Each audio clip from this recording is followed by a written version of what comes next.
안녕하십니까. 텃밭농부입니다. 오늘은 3월 26일입니다. 오늘 영상에서 소개해드릴 내용은 대표적인 월동작물인 이 마늘과 양파밭에 마지막 웃거름 주는 데 대해서 소개해드리겠습니다. 지나간 영상에서 제가 그렇게 설명을 드렸죠. 이 마늘과 양파는 웃거름을 3월에 마무리를 해야 된다. 그렇게 해야 4월부터는 거름을 주지 말고 물만 주면서 배를 고프게 해야 영양생장, 즉 줄기와 잎을 키우는데 치중하지 않고 생식생장, 즉 알뿌리를 굵게 하기 위한 노력을 하게 된다. 그리고 5월 달에는 물도 주지 않으면 이것들이 배가 고프다 못해 빠르게 알뿌리를 키워서 죽으려고 하는 준비를 하게 됩니다. 그래서 3월 달에 이제 마지막으로 웃거름을 주고 4월부터는 비가 오지 않으면 물만 주다가 그렇게 마무리를 할 겁니다. 자, 마늘이 이제 키가 많이 컸습니다. 그렇죠. 양파도 이제 제법 많이 컸죠. 그래서 지난 1차 웃거름을 주고 나서 한 3주 지나죠.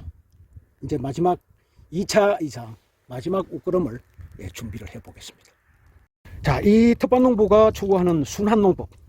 그래서 우리가 농사를 짓고 나온 그러한 유기물들을 가지고 거름을 만들고 퇴비를 만들고 그걸 다시 내 텃밭으로 돌려보내면서 거름으로 삼는 그러한 농사 방법 중에서 가장 제가 만들어서 쓰는 것이 요게 이제 음식물 액비고 오줌 액비, 저것이 깻묵 액비입니다.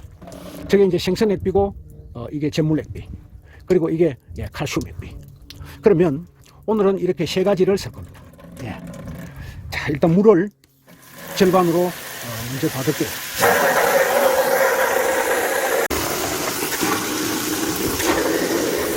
자, 이렇게 물을 절반씩 받았습니다. 그 말은 액비를 가득 채워서 물과 희석 비율을 1:1로 하겠다, 그런 뜻이겠죠. 자, 이거는 음식물 액비입니다.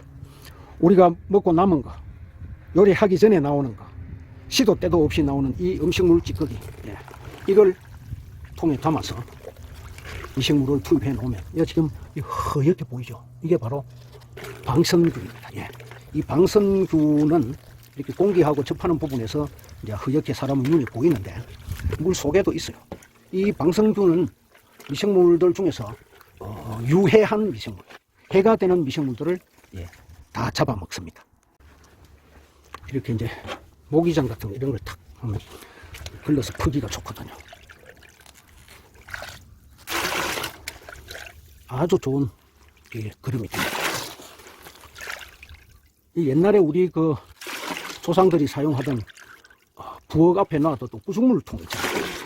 그 구죽물통에 이제 각종 음식 찌꺼기들이 나오면 그걸 받아가지고 거름으로도 쓰고 또 뭡니까, 돼지 사료로도 쓰고 이랬잖아요. 그겁니다. 바로 이게 그런 정도로. 다음은 오줌 액비입니다. 오줌 받아놓은 거죠. 이건 천연질소거든요. 잎과 줄기를 키우는 데는 이것만한 물질이 없죠. 정부에서도 인정하는 유기농 자재입니다. 한 방울도 버리지 말고 모아두면 좋은 거름이 됩니다. 자, 이건 깻묵 액비인데 지난해 쓰다가 남은 겁니다. 이제 얼마 안 남았네요. 그래서 보면 이 찌꺼기도 좀 많은데 국물만 따라서 쓸게요. 이제 봄이 됐으니까 또 새로 만들면 됩니다. 여기 남아있는 찌꺼기들은 또 퇴비 만드는 데 쓰고요. 자, 이렇게 하면 세 가지를 쓰건 액비가 만들어졌습니다. 이 텃밭농부가 기회 있을 때마다 그렇게 말씀드리죠. 이 거름과 농약은 넘치는 것보다는 모자라는 것이 낫다. 넘치는 것은 모자람만 못하다, 그러죠. 그걸 이제 사자성어로 과유불급이라 그럽니다. 많으면 많을수록 좋다가 아닙니다. 따라서 그러면 모자란 듯이 하는 게 좋고요.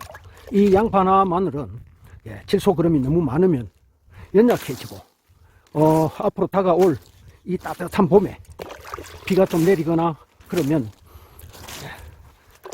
병에 걸리기 쉽습니다. 그래서 칠소질이 너무 많은 것은 안 좋아요. 그래서 이걸 쫙 이렇게 뿌려 놓으면 이 사이사이로 이 속으로 스며듭니다. 이 텃밭농부가 강조하는 것이 최대한 화학비료를 쓰지 말자 그러잖아요. 화학비료라는 물질은 인간에게는 그렇게 좋지 못한 결과를 초래합니다. 작물에게는 좋습니다. 많이 자라면서.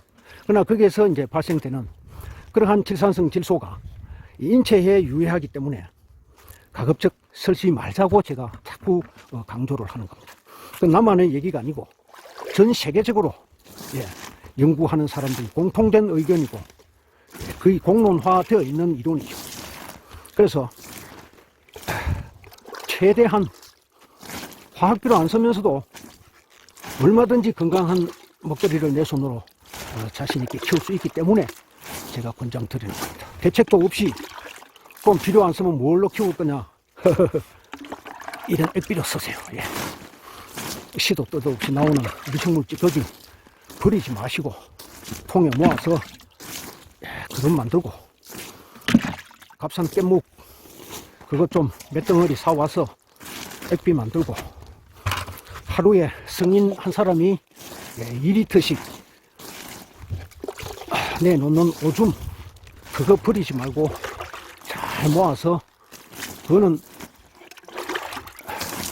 오줌은 발효도 필요 없습니다.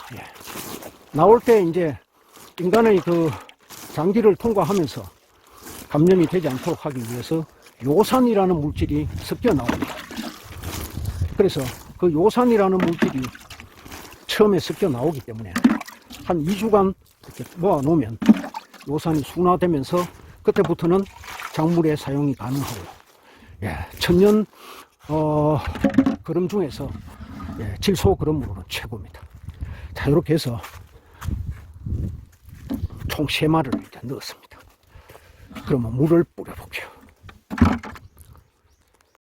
자, 물은 좀 가볍게 해서 여기 줄기에 묻어 있는 것들도 이제 씻어주고, 그리고 비닐 위에 묻어 있는 액비들도 뿌리 쪽으로 좀 스며들 수 있도록 그렇게 뿌려주세요. 그러면서 또 물주기도 되고, 지금부터는 이 마늘과 양파들이 폭풍 성장을 합니다. 요거는 이제 참고로 이제 난지형 마늘입니다.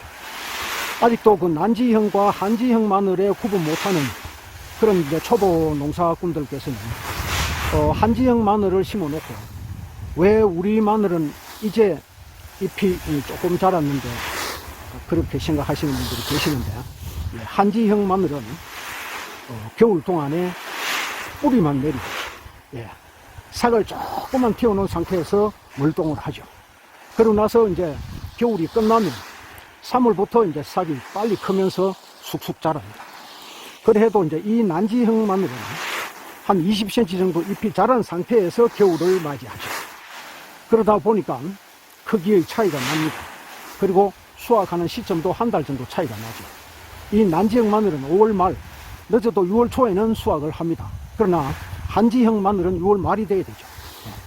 그만큼 지역에 따라서 겨울이 기온이 낮고 겨울의 기간이 긴 그러한 중부지방에서 잘 적응해서 자라는 마늘이 한지형 마늘이고, 좀 따뜻한 지방인 남부지방에 잘 적응해서 자라는 마늘이 이 난지형 마늘.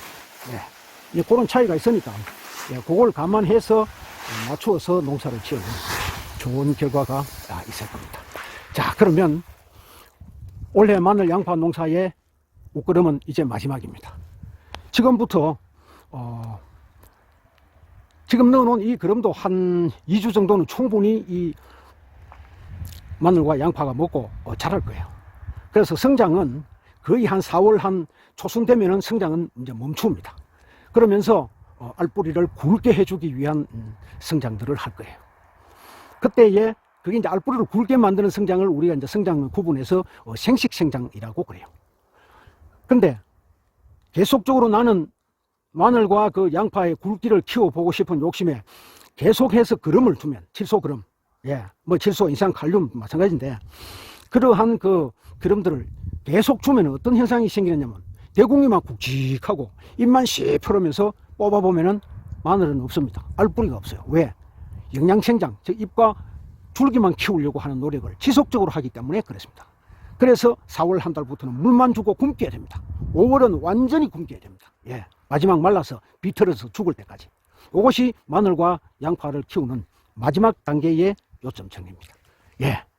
감사합니다.